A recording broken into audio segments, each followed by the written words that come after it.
भ्रष्ट मार्गाने आलेलं हे सरकार आणि त्या भ्रष्ट एजन्सीमध्ये निवडणूक आयोग हा दिवसेंदिवस या भ्रष्टाचाराला किती मदत करतोय हे नुकतंच एक कायदा पारित झाला।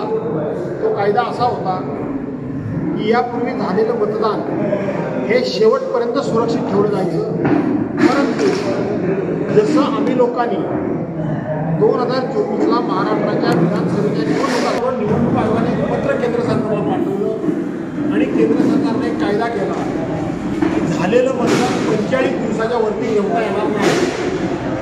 याचा अर्थ की इथं भ्रष्टाचार झाला होता, ते मतदान आता स्पष्ट झालं। याचं कारण असं निवडणूक आयोगाने सांगितलं आता झालेलं मतदान हे व्हीव्हीपॅटद्वारे जे मतदाराला बघता यायचं, कारण एकदा मतदान झाल्यानंतर 7 सेकंद त्या ठिकाणी तो बीप वाजत राहायचा आणि त्यानंतर ती व्हीव्हीपॅटमध्ये ती स्लिप दिसायची, ती सुद्धा आता दिसणार नाही।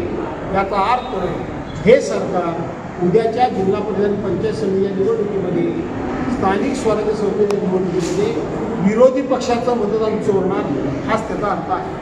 आपण म्हणालात की आता सरकार आहे हे आपले निर्णय जो आहे हा चिन्हावर करू शकतो आणि राजकारणात करू शकतात। असं आहे की सातत्याने एकनाथ शिंदेंच्या वाढलेल्या दिल्लीतील फेऱ्या आणि त्याचबरोबर जे वेगवेगळे राजकीय विश्लेषक आहेत ते जे अंदाज वर्तवत आहेत की एकनाथ शिंदे आणि एकनाथ शिंदेचा पक्ष हे भाजपाला आता गळ्यातलं लोणनं झालेलं आहे।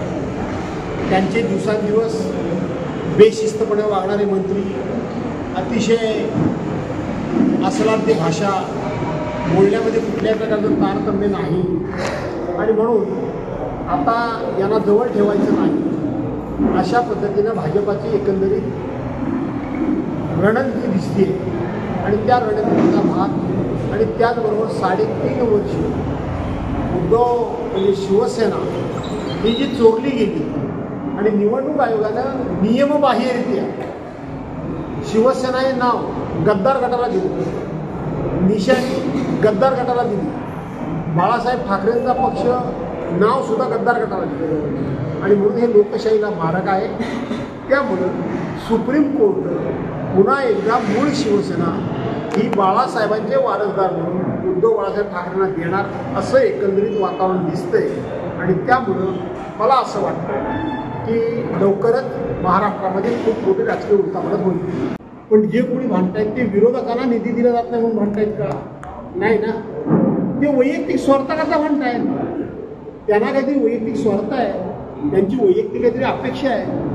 पालकमंत्र्यांनी त्यांचं कुठलं तरी वैयक्तिक काम केलेलं नसावं किंवा पालकमंत्र्यांनी या ठिकाणी जो पक्षप्रवेश केला तो आमचा पक्ष संपवायलाच केलेला आहे हे त्यांना माहिती आहे, हे त्यांना माहिती आहे आणि म्हणून ते त्यांच्यावर टीका करतात। मी कशाला मध्ये तोंड घालू?